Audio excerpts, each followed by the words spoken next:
Let me say a special good Friday morning to one and all. It's the 30th day of January 2026. Good morning once again to those of you via our social media platforms, Facebook page, YouTube channels. Good morning, welcome. It's to the point. It's Friday. Yes, and it's one more day and we wrap up the month of January. Busy month. Don't forget tomorrow, Saturday, folks, GBN's All Down Fest, Pearls Airstrip. Encourage everyone to be there. Come on out and course, support all of the folks who will be participating in the All Long Fest, and certainly hope it rolls out to be a great event. Folks, we have an open line today on today's edition of To The Point, which means you listeners and viewers out there, you have the option of calling in 435-2041,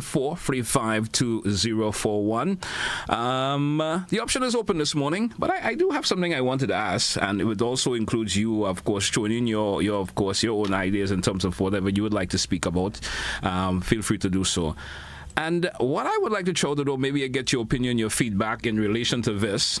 And also, as I mentioned, if you do have anything that you want to share, you also feel free to do that also. Most recently, you may have heard the Prime Minister made a statement on, on dress code. As relating to individuals who may be visiting, the government ministries, hospitals, etc. Do you agree or disagree with that, folks, in terms of the dress code? Do you agree that should we have a standard dress code in terms of when you're visiting government ministries, hospitals also? Or, of course, you go, but I'm seeing you dressing in a way that is deemed not inappropriate. I spoke to go in there and dress inappropriately, but you're wearing something that's not too revealing or anything of that nature. Should it be a problem? You go into government ministries and so forth, even if it's going to the hospital, maybe it's an emergency, or you just heard something wrong with a friend or family member, and you decide, hey, let me go visit. Let me hear your views on that also, and feel free to share your own opinions on of course, issues you may like to bring to the fore. The lines are open, 435-2041, 435-2041. I think we do have our first caller. We lost that caller there. 435-2041. The lines are opened. Yes, I think I have it cleared now. Let's go to our first caller for the morning. Caller, you're live. Good morning, welcome. Yeah, morning, morning, GT. Good morning, sir. Listeners and your viewers. Yeah, I think it is a good thing, a good way to start a conversation in terms of, not disallowing people to share other ideas, but to raise the issue of that dress code. Because I think it's linked to colonization and all of that, imperialism. By the way, people reverence the tie. GT, do you know the origin of the tie?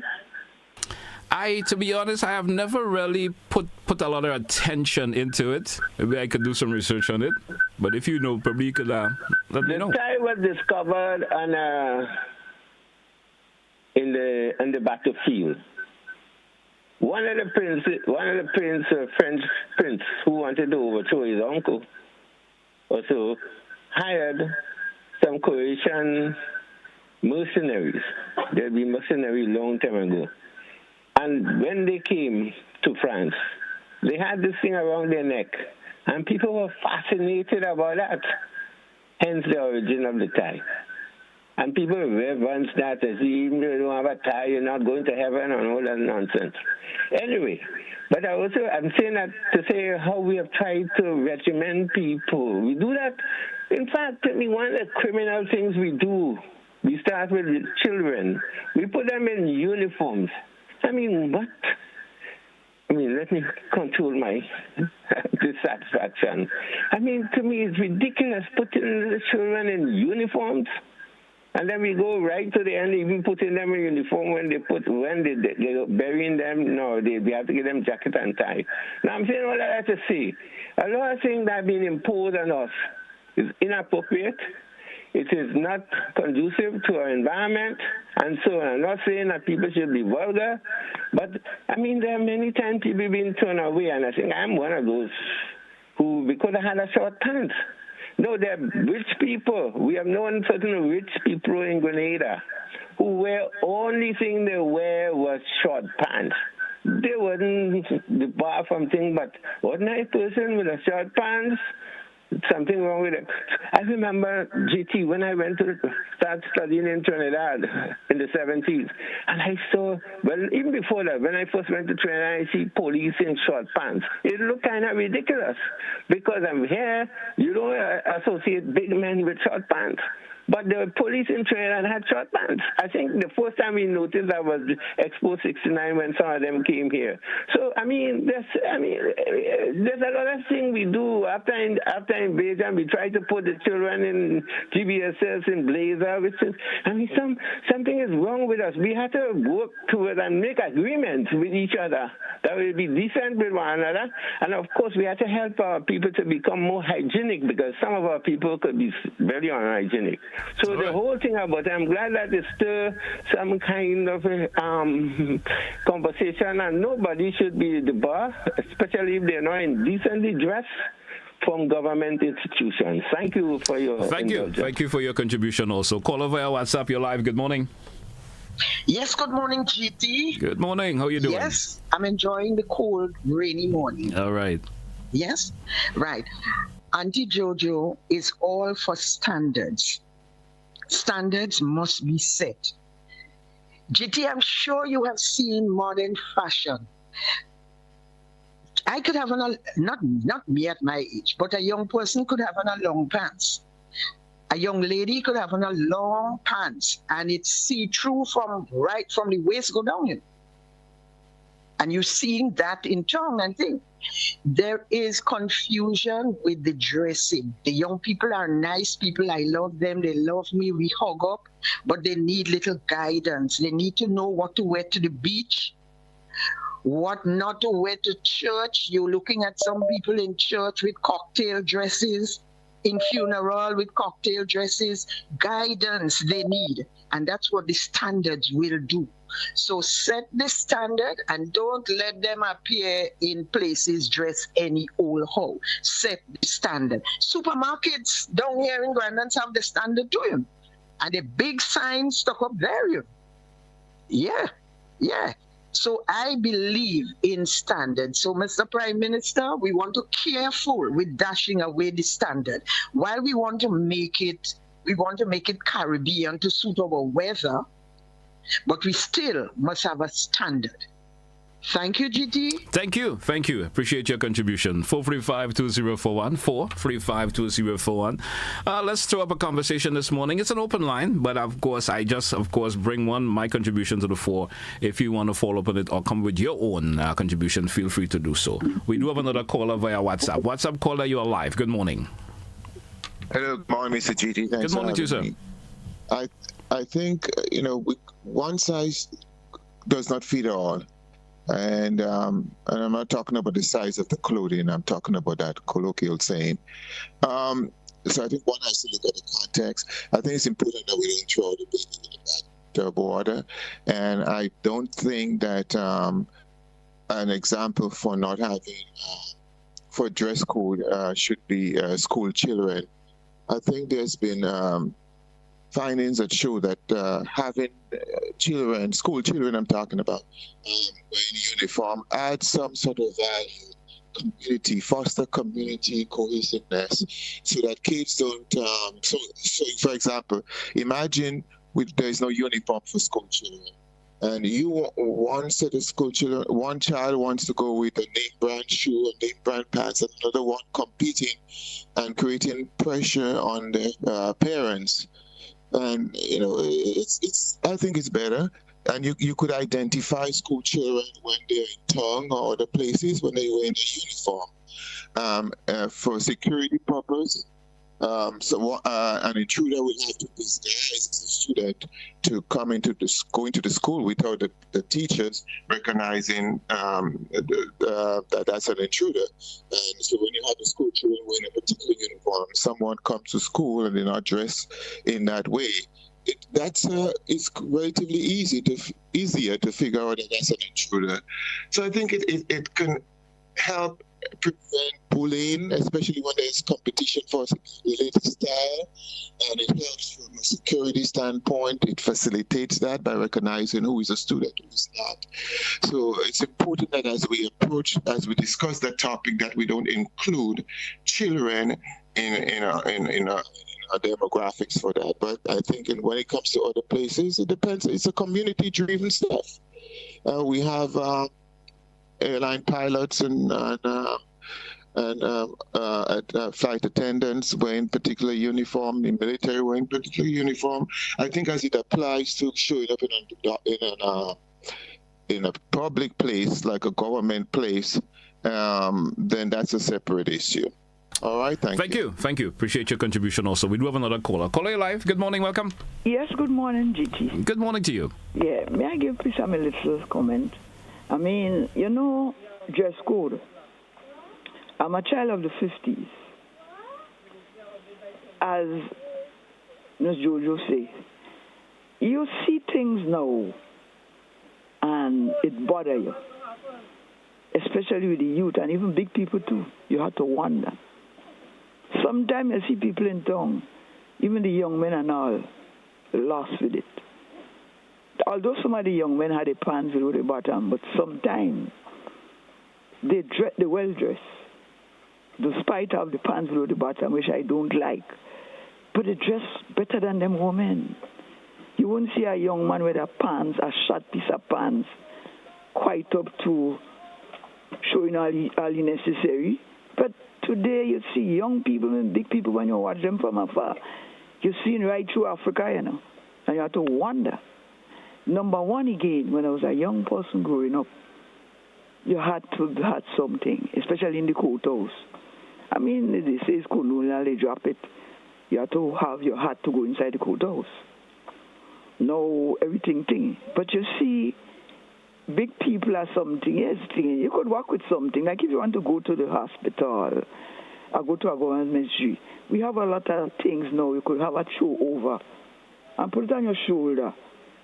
But people want to walk in and then when you tell them something, they say you want to bully them. It's not fair.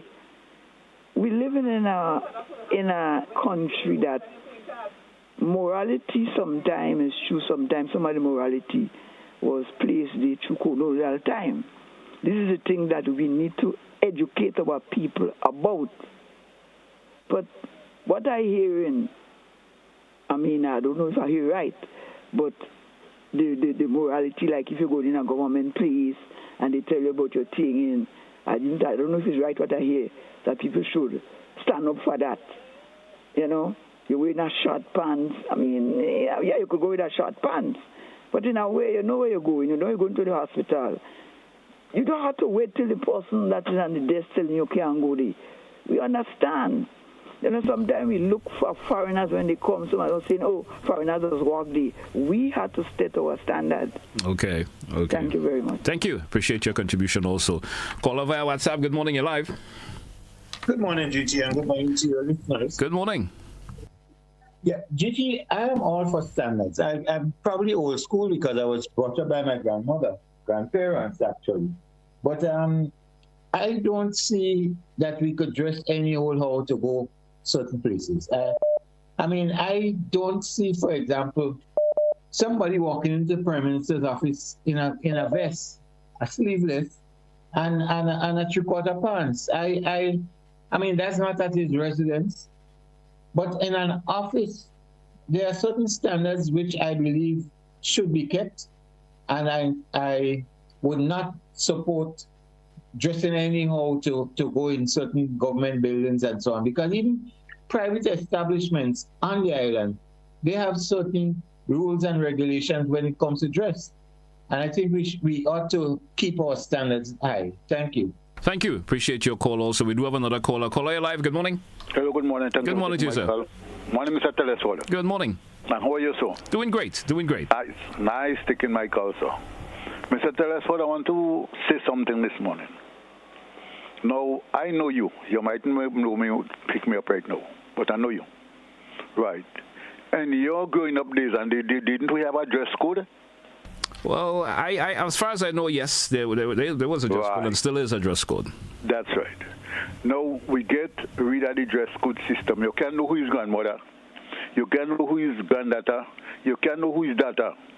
Everybody dressed in the same way. We want to go everywhere in the same style. When we look at it, we actually dressing like the Zulu people and them. And I do see that. I see bring back the dress code and get people to walk the place decent. Because we must remember, they want to go to church and all. They can't sit down proper. They walk in the street, they can't walk proper. They can't bend down, they can't sit down, they can't think. They sit down on the bus and you have to, there's a problem. Come on. I feel we must do better than that and put laws in place that whosoever doing this thing have a right, they have a right to take it out. Because I work in company, and the company give you a dress code. Today they don't even looking at it. I work in the company for years, and you have a dress code, and you have to live with it because they give you a uniform. Okay, and thank you. They're still giving you the uniform, and they still doing it. So I'm asking the nation, please, to take stock of our life. Thank you. Thank you. Thank you. Appreciate your call. Call over WhatsApp. You're live. Good morning. Good morning. Good morning, sir. Man, Grenadians, man, something wrong with us. I'm a Grenadian. Right now, I'm a senior citizen. I live in Canada. If Canada and America open the door for all these people who talking about dress code and morals to come to America and Canada, they come in, where people dress anyhow. So I don't understand our people. No, I used to work for a security company hired by the government of Canada to transport refugees more than 20 years ago. And when we go to the jail to pick up people, the warders call the prisoners body. They don't consider them as human being because you're a prisoner. Now, if you're a police, you're just like a policeman. You say officer. You're a nurse. You're just like a nurse. So if you're working in a company and they tell you dress code, you put dress code.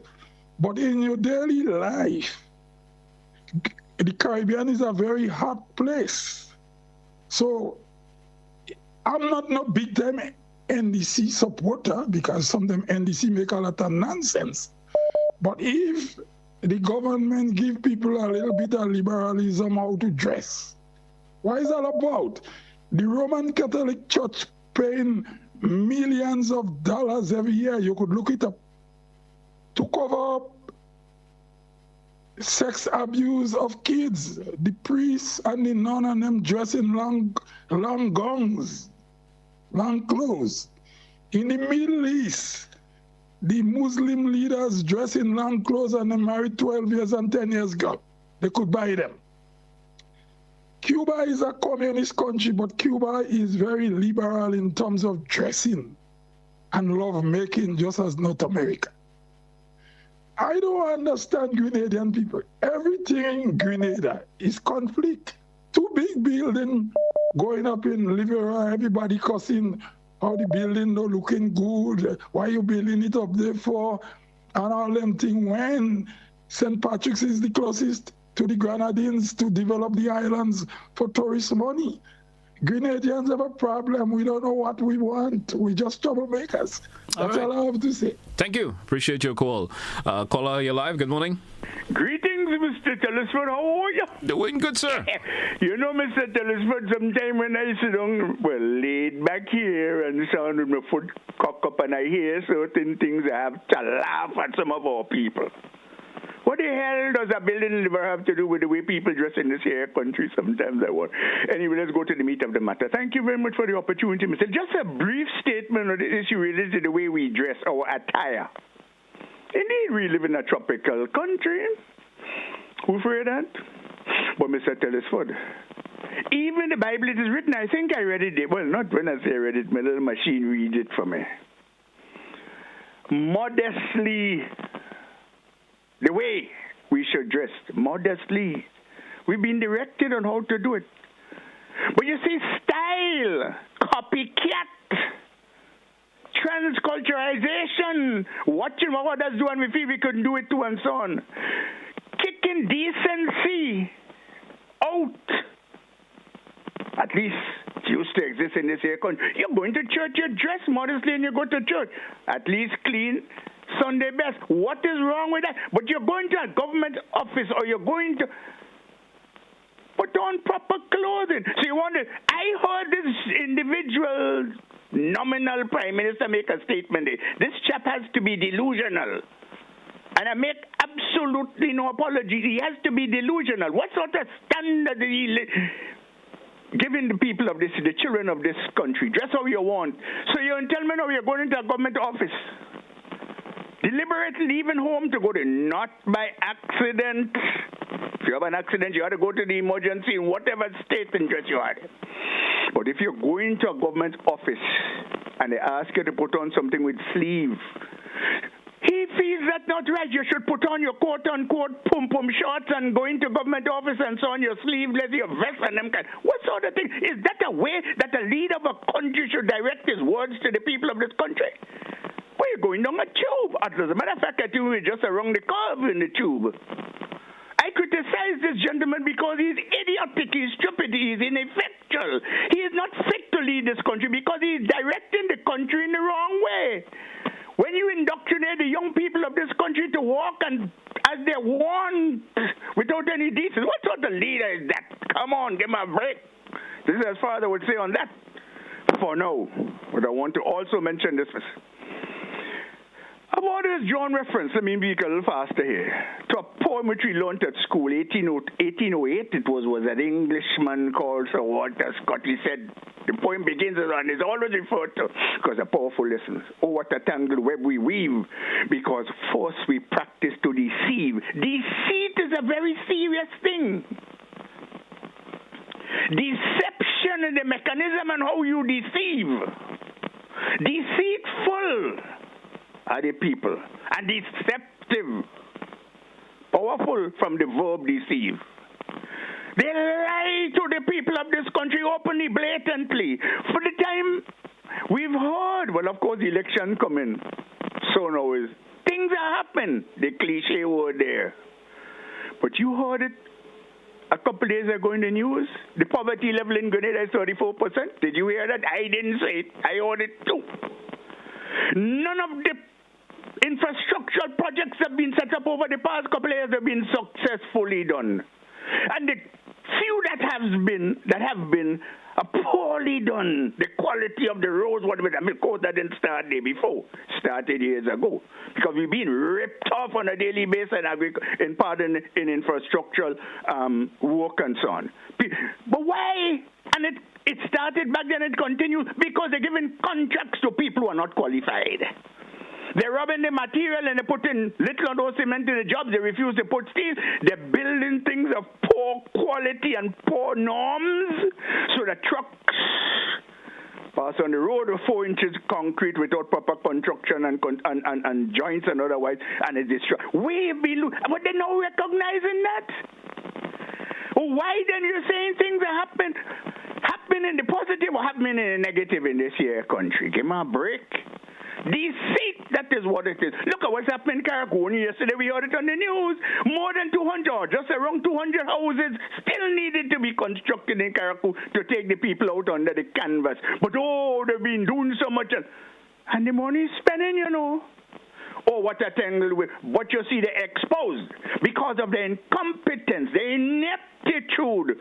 And we only get into that now because recently the top brass, the high-class, top-notch engineer resigned. The most incompetent, inept, improvisionist chief technical officer ever passed through this country. There's a saying in the Spanish language, ¿por qué engañan?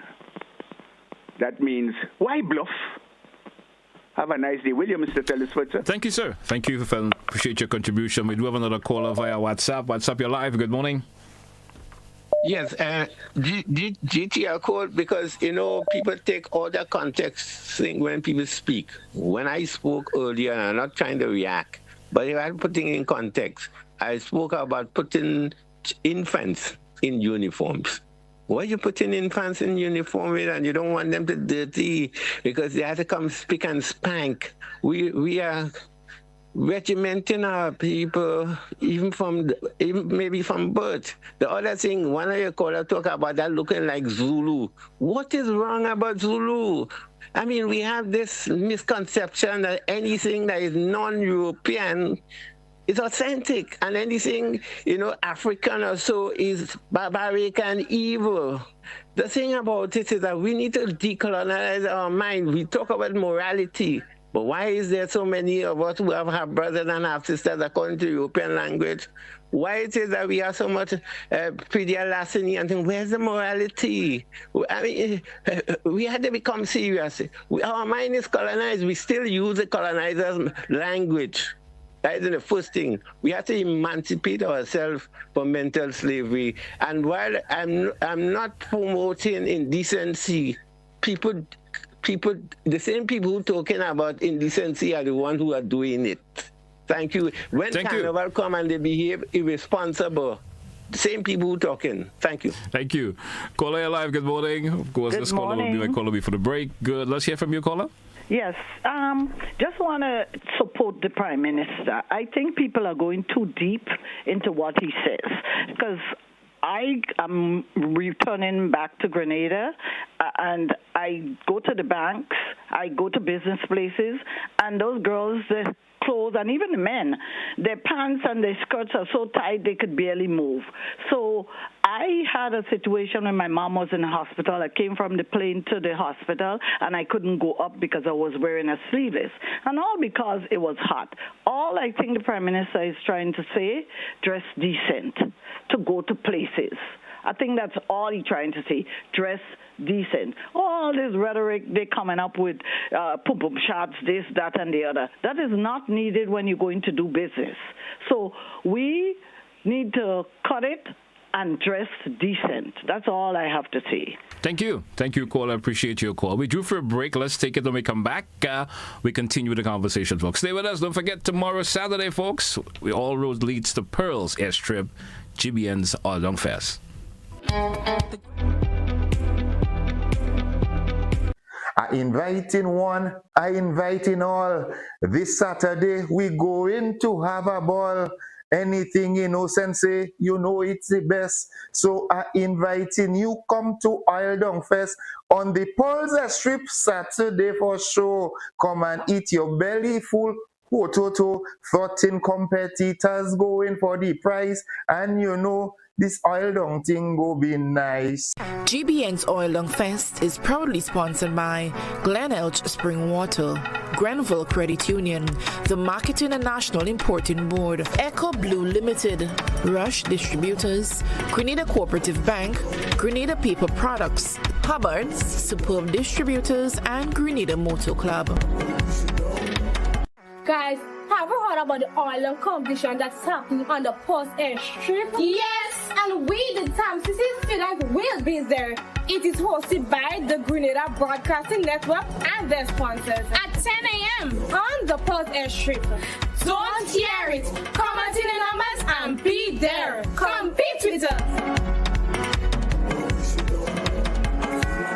GBN's Oil Dung Fest is proudly sponsored by Glen Spring Water, Grenville Credit Union, the Marketing and National Importing Board, Echo Blue Limited, Rush Distributors, Grenada Cooperative Bank, Grenada Paper Products, Hubbard's, Superb Distributors, and Grenada Motor Club. The semi-final is now over. 14 artists have been selected to challenge reigning monarch Jermaine Simon for what will be a competitive, lyrical, and vocal showdown in the final of the Independence Monarch competition. The date, Saturday, January 31st. Venue, Sutters Bus Terminal. Time, 8 p.m. sharp.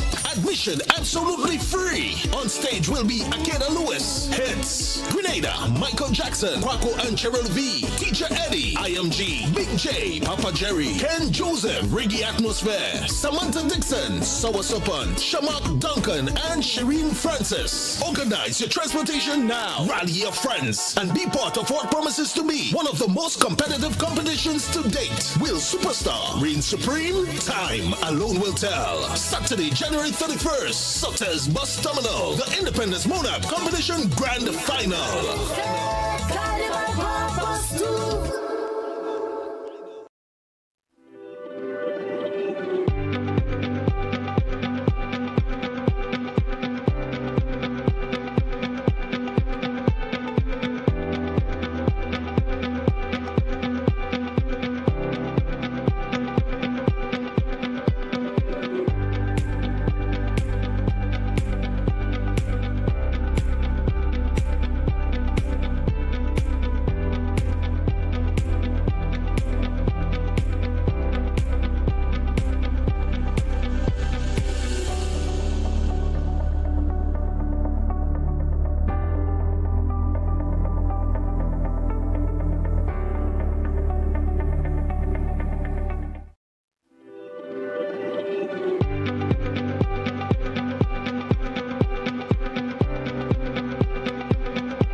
Welcome back, listeners. Welcome back, viewers, once again to The Point, Classic Radio, GBN TV. It's Friday, the 30th day of January, 2026. And, of course, our focus conversation this morning, of course, is also open for you to express your own personal views and concerns in relation to other issues you may like to speak about. I kind of preempted in terms of speaking about the Prime Minister's statement in terms of the dress code. Do you agree or do you disagree about having the appropriate dress code, especially when you go to government ministries, hospitals, etc.? How do you feel about that? Let's go back to the phone line. We do have a caller via WhatsApp. You're live. Good morning. Welcome. Okay, then. Good morning to Grenada. Good morning to everybody. And my piece of cake on the dress code. Okay, when you're going in a government place, even a medical station, you're not supposed to go in no short sleeve, no short clothes. Remember, you're not outside. Going to the shop, certain shops you go to, you cannot go with short sleeve, you can't go with short pants. And my piece of cake of that, that's a no. You're supposed to dress appropriate to go in appropriate places. If you are going in a government place, you're supposed to go with the right dressing. You know you're leaving home to go to the board paper place, you go with the right clothes. You cannot go with your armless. So what I'm saying, you're going to church, you're supposed to go to church in the right way, in the right manner. You cannot really go anyhow. I went to a funeral this week and I was so ashamed, especially with the woman. Right now in Grenada, a matter of fact, all over the world, men dressing better than ladies, and that's not right.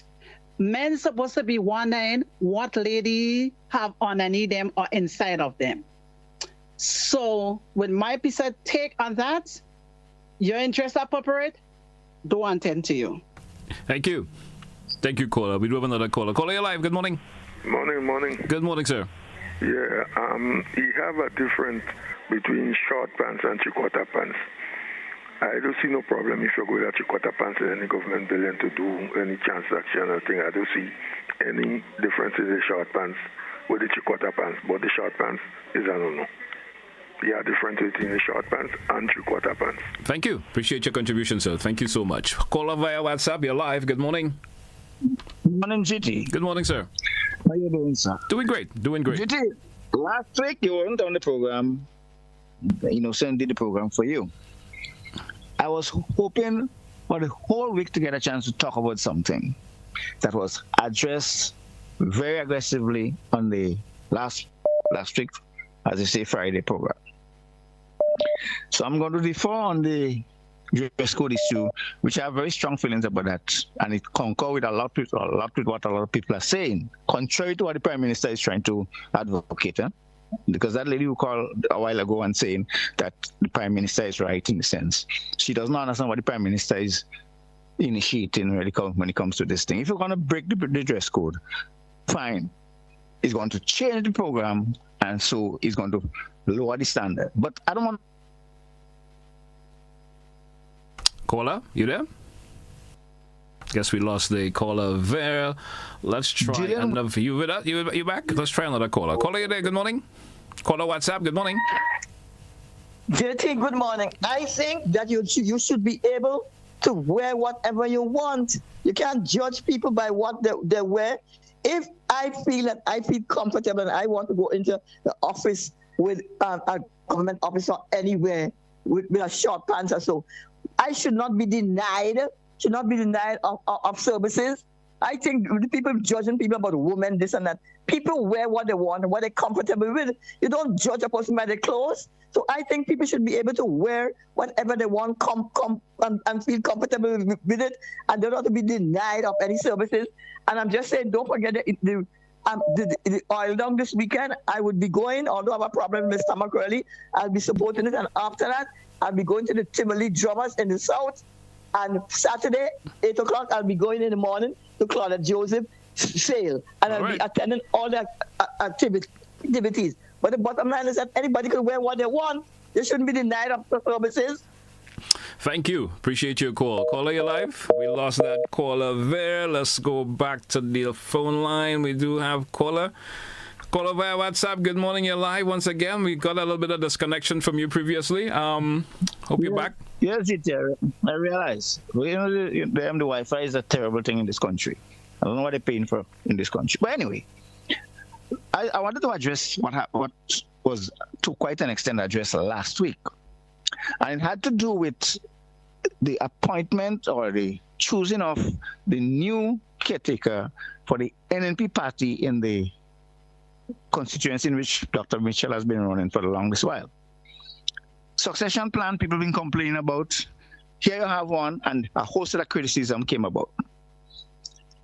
As to the extent that you have people pointing out that someone should not be chosen that way, and the person who end up there should be coming from the bowels of the people.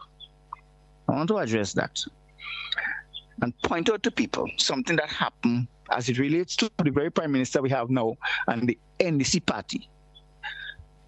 Mr. Dickon Mitchell became the leader of the NDC party. Nobody in this country knew about Dickon Mitchell to talk about.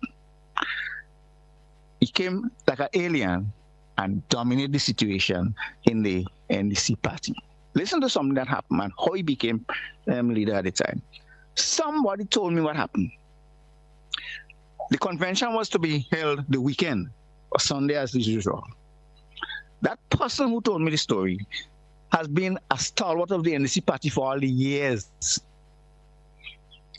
A voting delegate to the convention was told a few days before the convention that when you go to the convention, make sure you vote so that Dickon Mitchell will become the leader of the party. The person said to me, I never heard of this guy.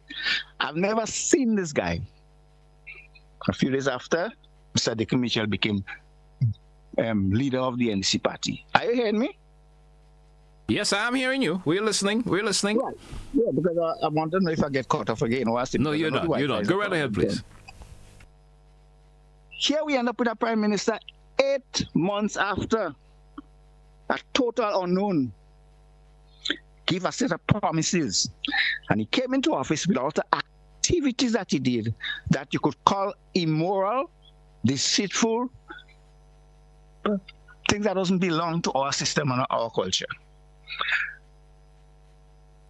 3 days after the swearing, about 6 weeks after the swearing-in ceremony took place in Queen's Park, 3 days before that, the courthouse, the High Court judge, ruled that the teachers are not supposed to be getting any money because they lost their case. So the High Court judge ruled in favor of the government not paying the teachers the docked money. The Prime Minister defied the court ruling, embarrassed the judge ruling, disrespect, and announced to the people with the chairs of the people in Queen's Park that the teachers are going to be getting their money. A few months after, the Somoro Agreement was signed in Brussels by the Grenada ambassador to Brussels. In a press conference, just after that happened, the Prime Minister was asked relative to the issue of the morality code in that agreement, where homosexuals have certain rights and so on, and this kind of thing. The LGBT community people have certain rights. You know what the Prime Minister answered to that? Morality is a private thing. The Prime Minister of Grenada gave answers to that extent of that, you know. This is a kind of a trend and attitude that this Prime Minister has had, showing Grenadians, showing young people what morality is about, what principle is about. A man that has no sense of principle as far as I understand it, and I'm not going to be listening to a man like that to determine whether dress code, for example, in a situation like we have, should be changed. Leave the dress code where it is, because the way people dress in this country, or a lot of young people especially, they have no sense of morality, and it is permeated and given credence by this new Prime Minister we have there, and neophytes, novice, inexperienced, and don't care person. Take care, Jude. Thank you. Appreciate your contribution also. 435-2041. We do have another caller. Caller, you're live. Good morning. Welcome via WhatsApp. Yes, good morning. Good morning to you, sir. Yes, I definitely believe in dress code, right? we as a people in Grenada, people normally come from different parts of the world and they see us as good, decent people, respectable people, dressing properly, from school right up to the old people. And we do things probably, what we'll say, how the people say, in the right way. So people they're very stunned when they come and see the way we keep ourselves, right? So I definitely believe in dress code. But as a big person, if you go to church, you're going to dress to suit the occasion. If you go to a ministry, you should go dress to suit the occasion. Principal is supposed to come and tell us that. As a people, he shouldn't be telling us all them things. We're supposed to know how to dress. Depends on what the occasion is, right? But when we want to do anything, say anything, go wherever we want, however we want to do, as a big people and everything, I mean, when you are a leader of a country, you have to use a lot of wisdom, right? I mean, everybody will agree with everything you say and do, but you have to use a lot of wisdom. When you want to just take things from other people and just say what you want, do what you want because I'm the leader, I'm not saying the man is doing that, right? What I'm saying, you have to use wisdom as Prime Minister. And one thing you must do as a leader, you have to know your people. You have to know your people. Some of us leaders, we just feel we could say what we want, do what we want, and anything, but you have to, because remember, it's people leading, right? And you could turn tail and you don't have to turn it, but you have to know your people. Once you know your people and what to stand for, just do things the right way. Someone might say, what is the right way? Well, you can't do things that please everybody, but you grow up in a nation where you know people, so then you're supposed to do things in a kind of way that you don't begging and buying or crying for votes, but the right way is just making sure that you make everybody comfortable, and that's why you just cannot make everybody comfortable. Thank you, caller. Thank you very much. Appreciate your contribution. Thanks a whole lot. Caller, you're live. Good morning. Welcome. Good morning. I'm calling to support the decision made by the Honorable Prime Minister. And I'm going to use examples to justify my reasoning for support. Hello? Yes, you're with us, caller. Go right ahead. Okay, I'm with you. Okay, great. So my reason for support is one.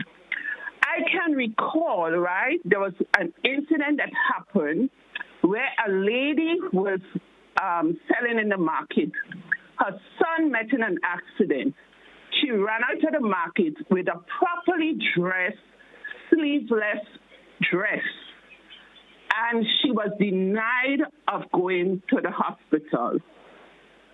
Now, there are also incidents where persons might need to go to the Prime Minister's office because they need to register for marriage certificates, etc. Or there is birth and death that they need to go to the births and deaths registry. And the security will not allow you in with a sandals or a three-quarter pants. That is ludicrous. Okay? So I will support the Prime Minister's move to remove the dress code. Secondly, there is also the situation, and I'm just going to share a little here, where you are allowed only an hour in the hospital to visit your patient. When the nurses and the doctors do not bathe them and do not change their bed sheets and all that, and you as the custodian are the ones who come in and do this. I can see you giving restrictions when the doctors are wrong. But you say you have to excuse us because the doctors are on ward and they're doing whatever. But most of the times, persons who cannot help themselves, their food are left on the side table and they cannot help themselves. They cannot reach for it. And yet we want to have restrictions. So I want the Prime Minister, by way of this call, to also look into the restriction on the hours for visitation. Thank you. Thank you, caller. Have a great day yourself. Caller via WhatsApp, you're live. Good morning. Hey, good morning, GP. How are you doing? Doing great. Doing great. Let's hear from you. Okay, I'd just like to give my contribution. GP, I personally had that experience with the ministerial complex. in going to do business inside of ministerial complex, whereby I enter, I would, dress elegant, but just had enough slippers, and I had to be turned away, look for somebody outside to conduct business for myself. I was heading up to the fourth floor to drop off a document to get signed for Glen. Then I had that occurrence twice in the hospital, whereby I had to drop off. I got the call whereby I had to drop in something to eat, drink, or someone, and I could not pass the security checkpoint. I then had to look for someone again to send down something. And besides, it was on the maternity ward. Just imagine that. Secondly, GT, I heard something that I think we should make mention of in terms of the selection of the caller before the last was speaking of. And there is a trend going on that we can miss. Now, the New National Party had its convention year before, and that convention was not done in a manner in which it should have had a united front after the convention. MP Peter David was sidelined. It's a big difference. He was sidelined and he was chastised, flogged, as I usually call it, in the public. After that, he decided he's not going to contest based on the delegates that they put together. And I could speak of it because I have people close by who told that if you don't go and support Miss Spear, some of you are not going to run if Peter David gets through and has his way in the leadership position. So this is a normal thing. So to sit there and chastising the Honorable Prime Minister now and saying what you heard someone say, to me don't make much of a sense. I find if you want to hate someone, and that's hate I'm hearing it, why not we hate the fact that up to now we cannot even have shrimp from St. Mark's. We lost over $50-something million in the shrimp farm and the chicken farm up there. We lost a lot under the previous NMP administration, and most of the key players who put the country through that, they're still visible today on that platform. They would not remove themselves from politics. Thank you very much, GT. Thank you also. Appreciate your contribution. We do have another caller. Caller live. Good morning. Welcome. Yes, good morning. Good morning. Good morning, GT. Everything, I get to realize from my experience from being on the radio and talking to people generally, we don't understand what is content and context. And sad to see that some folks don't understand what is listening and hearing. There are so many things that in the Prime Minister utterance that was very clear about that. He stated, he asked the question and nobody could have given a reason why people should be, and he also claimed that at least, he's not saying to dress anyhow, but at least to dress decent. So that was very, very clear in the context and the content. And also what I'm hearing is a lot of hatred from certain folks to the Prime Minister. And it seems as if those who were there, they seem to forget that they did not have a plan for Grenada. And when they look at what this Prime Minister is doing, for example, ComSpan, for example, raising of salary, for example, getting people to be regulated in terms of teachers and so on, and all these things we can testify just 3.5 years with a person who's never been in politics before. I mean, that is astronomical. He should be given credit. But what you're hearing is that hatred towards the Prime Minister, which I think is unnecessary. Instead of that, right now he's trying to make a link with Africa. He showed that he's a spokesman. He's very articulate. He knows how to negotiate. And he's showing that he's innovative and he has ideas for Grenada. And to be frank and bold with you, he's the man for right now. He is the man for Grenada. This is what we need. All what we have to do is pray for Deacon Mitchell and his administration. GT, have yourself a blessed day. You too, sir. Have a good one. Call via WhatsApp. You're live. Good morning. Good morning, GT. And how are you doing today, Doing sir? good, man. How are you this morning? I'm doing great. I see you all in your gray. Yes. Looking very military there. Very military. Very military. All right. Yeah. I want to make a point in regards to what you said in respect to what you have proposed, the point you have proposed in regards to the dress. Now, the question that was being asked was, what is the mischief that is created if someone enters without with a three-quart pants or with a sleeveless, with a slippers, what is the mischief? No, the question wasn't whether or not there wasn't a mandate as was created as to whether or not someone should walk in there with beach clothes. That wasn't the issue. The issue wasn't there at all. The questioning that was asked was, what was the mischief that would be created? If someone went in there and they went in there with a sleeveless, a shirt that had no sleeve. Now, I know that a lot of inconvenience that have been caused by many folks, especially folks coming out of North America where it's cold, and coming to the Caribbean where it's much heated, and it seems a little bit unbearable for them to travel. Now, granted the fact, very sad persons who would have actually gone ahead and supported and would have stated without with clear conviction that the persons needed to be quite sleeved up and long sleeve. Now, if a white person came in there with the same short sleeve or no sleeves at all, they would want to say, well, okay, the person is a tourist, so we don't want to turn the tourists away. We don't want this person to get disenfranchised from Grenada. Now, the question is, what is the mischief created? If you cannot state that there's a mischief created, that there's a wrong that is being done by an action, then why continue an action if there is no wrong done?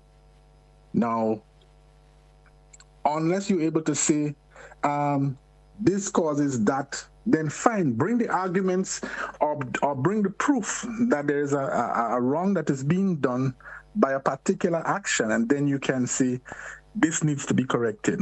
But other than that, if there is no mischief created, that then you can actually go ahead and say what it is. Now, I heard one caller did make mention in regards to stating that nobody knew the Prime Minister before. That is quite false. And as regards to the process that went about in regards to selecting the person who would have been then the political leader of the party, I think the person does not have the information. So rather than making statements that are public that you don't have the information, the person should refrain from doing such. Now, the thing about it is that let's grant it the fact that white person stated one thing in regards to Mr. Joseph, that's Mr. Adrian Joseph, in regards to his selection. You have to remember that most persons would have come up from an era where there was GULP and there was NNP.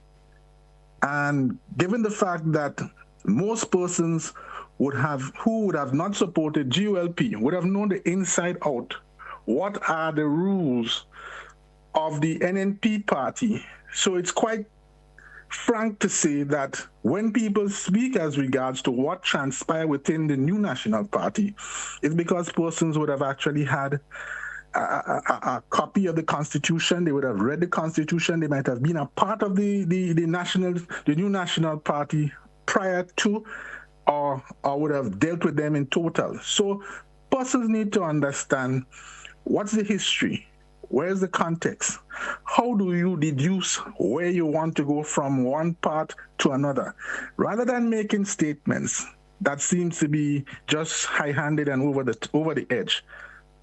Think before you talk. Thank you very much, GT. Thank you. I think we have another caller. Caller, you're live. Good morning. Hey, good morning, brother. Good morning to you. I'm all right. But this is that issue about dress code. In tough times in Israel. Caller, for some reason you're sounding very, very low. I think I have my levels to the maximum. Let me know. Yes, let's go. Well, for the dress code, right? A sleeveless and a short pants. I don't think I have much problem with that. But some people, I saw a girl going to a funeral service where they was there, and I thought she was going on a cruise, but she was waiting, and she went to the church like that. So certain places that I believe that dress code is needed. Secondly, the Prime Minister made a statement that I find was kind of shocking. To be that the contractors in this country were holding up the project and the contractors are finishing the project on time. I don't understand how you could give somebody a contract. You have an engineer from the government in the project, and a project can run 3 years. The project is scheduled for 1 year, and for 3 years. Let's say you have an engineer on a project where the government starts on the western side, and our whole road and our house was lost. Right? I don't see how them things could happen if you have an engineer, unless something is wrong with the government, the engineer, and the contractor. Something must be wrong. So let's say you're pushing the contractors under the bus because they're stalling the work and they're not doing that on time. It doesn't make any sense. Let's look at that. Let's look at that. The government built some houses in that place over there. It says Project 500, right?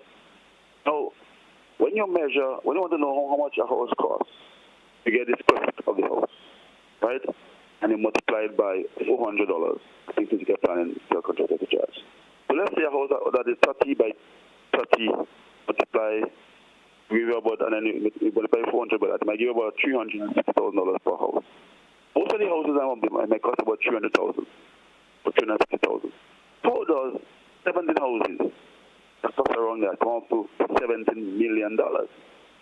You know, I don't know how we're not looking at things in this country here. Something is wrong with the engineer that the government have. Something is wrong with the contractor that the government hire. And something is still wrong with the government. How we are spending so much money for stripping this out? Something had to be wrong. Project on the western side that cost $250,000 the road. Come up to $1.6 million. You give a man a work and he spoil the work and you got to pay all that money to finish work. Something wrong with our people. Talking about a fish farm and all the stupid things, and then we are spending money and getting nothing. Prime Minister speak about a truck to fix road. No. A journalist asks the man how much the truck costs. Where you getting it from? How you go fix the road? No question like that. Be cool with that now. You don't know what you spend for it. Can people do that? That's why America is saying all the immigrants in Grenada here because something wrong with all the people. Well, you can stand and say no and stand up for what's right. How does you get somebody a contract to finish a work and the project run up to how much $1 million? Something wrong with the contractor? Something wrong with the engineer working with the contractor? Something wrong with the government? Thank you, caller. Thank you. Thank you so much. We have another caller, which will be our final caller for the morning. Caller, you're live. Good morning via WhatsApp. Good morning. Good morning, sir. So, when people dress is a reflection of the individual. Why should it relate to this service that a government office, a government employee, a hospital or a bank is providing me with? Dress code, if somebody chooses to dress with an underpants, that's their mentality. You should judge them by that. Deal with them quickly, give them the service and let them go. We shouldn't be that petty with dress code. And the majority of people are reasonable in the way they dress. So there are one or two exceptions. I mean, slippers, so you should have a clogs probably. The dress code, we could go away with it. And another school. Many of us speak on things that we have no idea and no knowledge of. And even when we speak, we don't convey that we don't have an idea and knowledge of it. We speak as though we are the authority. Well, for years in Grenada, we have had situations where incompetence, and I make no excuse for saying that, incompetence at the highest level are allowed to be in charge of things that either they really don't know what they're doing, or they're getting something somewhere to make people comfortable and they're happy with that. On the question of problems with contracts and road construction and bridge construction and so forth, I have personal knowledge, personal experience, where people go, they bid for contracts, there is a design telling them they have to build something at 5 feet high, 20 feet wide, and after they won the contract, they want to change it and say, well, no, you know what? We could build it 4 feet instead of 5 feet high. And instead of 20 feet wide, we could build it at 19 feet. And they want to get the same money. That is not the minister's problem. That is the people who is administrating the contract. The contract, therefore, is not sufficiently covering the whole issue of implementation, in that a contractor cannot come back now and tell you want to build a a wall that is supposed to be 5 feet by 20 feet at 4 feet by 19. The contractor can come back if he sees something that says 2 plus 2 is 9. We all know that we went to school, 2 plus 2 is 4. So he could correct that. And if a contractor doesn't want to do what he's supposed to do, a contract should have penalties. And simply, if you don't want to build the wall the way it's supposed to be, there's a deadline for you to mobilize and to start implementation. The people who's administrating that contract should just find another person. Go back to the other people who bid. So a lot of things that we have happening in Grenada with regard to roads is people who are clearly sabotaging for their own personal pocket and for political reasons. Too many things in Grenada is because of politics here and politics there, and people not seeing that that is a problem for them. Lots of people don't even follow rules, but you know, they follow something that can talk to them, something that can do nothing for them, which is a traffic light. It says green, that means to go. It says red, and they go. As a matter of fact, one of the most insulting things in Grenada is on Melville Street, close to Aqua Brothers. I wonder if there is a traffic light there. In years gone by, it was a tire that controlled traffic, a circle. But you have people who are expending thousands of dollars for other things that are really not helping us. You have people who promising us you won't get job and you'll get shrimp. And you know what? They sell Grenada passports. Those old people and them who should know about joint account never put a joint account in place, as though they never went to school. As a matter of fact, as though they never went to college, some of them. But you had no joint account, and I give you the excuse. Well, I changed it, you know. No, people can't take the money away. It's obvious that those people who designed it that way designed it for a specific purpose, probably because some of them are getting benefits. And Grenadians need to wake up and ask the correct questions. Have a blessed day. Thank you, sir. Have a good day yourself. Hey, folks, that's how we come to the end of today's edition of To The Point. I want to thank everyone who contributed to today's program. Thank you so much. Appreciate your calls and your contribution. Have a great day, what's left of it, and a great weekend to come. Don't forget, tomorrow, all roads leads to Pearls Airstrip, GBN's Oil Dung Fest. Goodbye, folks.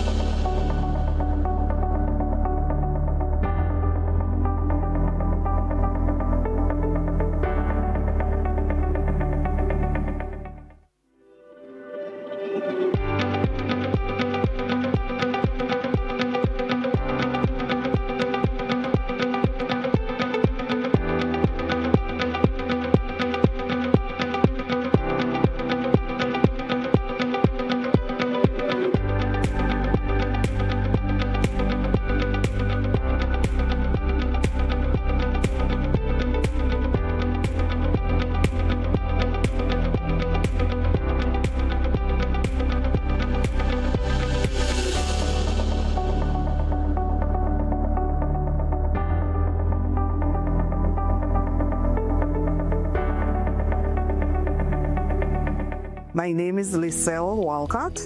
I'm a staff nurse at the General Hospital for the past 16 years. At the Infection Control Department, we do surveillance for communicable diseases or hospital-acquired infections. We do outbreak investigations.